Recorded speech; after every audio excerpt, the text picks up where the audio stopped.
మిరాయి ఎలా ఉండబోతుంది? మరోసారి లార్జర్ దెన్ లైఫ్ స్టోరీ, ఒక ఇతిహాసాలు, మైథలాజికల్ అన్నీ టచ్ ఉన్నట్టుగా, అంటే ట్రైలర్స్ చూస్తే అన్నీ డెఫినెట్గా థియేటర్కి వెళ్ళి సినిమా చూసేయాలి అని ప్రేక్షకుల్లో ఒక యాంగ్జైటీ, డెఫినెట్గా చూసేయాలని ఒక కలిగింది. ఏంటి మిరాయి ఎలా ఉండబోతుంది అసలు? చిన్న పిల్లల దగ్గర నుంచి 3 ఏళ్ళ పిల్లల దగ్గర నుంచి, నేను మొన్న ప్రెస్ మీట్లో కూడా ఇదే చెప్పాను, 3 ఏళ్ళ పిల్లల దగ్గర నుంచి 80 ఏళ్ళ వారి వరకు అందరికీ ఒక రిలవెంట్ ఫిల్మ్ తీసామండి. It is a film that is relevant across generations.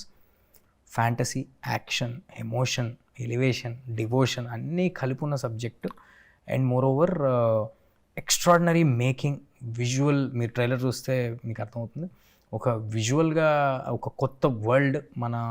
మనం తెలుగు సినిమాలో, నేను కాన్ఫిడెంట్గా చెప్పగలను, మన తెలుగు సినిమాలో ఇప్పటివరకు చూడని కైండ్ ఆఫ్ యాక్షన్ ఎపిసోడ్స్ ఇవన్నీ ఉన్నప్పటికీ కూడా చాలా కథ, వెరీ రిచ్ స్టోరీ, అంటే ఎక్కువ కథ ఉన్న సినిమా.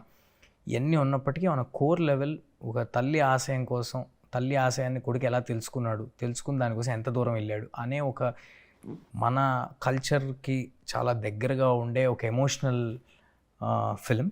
బట్ చాలా ఎక్సైటింగ్గా ఉంటుందండి, థ్రిల్లింగ్గా ఉంటుంది. స్టార్టింగ్ నుంచి ఎండింగ్ వరకు మీకు ఒక సాలిడ్ కథ చెప్తున్నట్టు, మీరు అలా హుక్ అయ్యి ఒక చందమామ కథ చూసినట్టు చూస్తారు సినిమాని.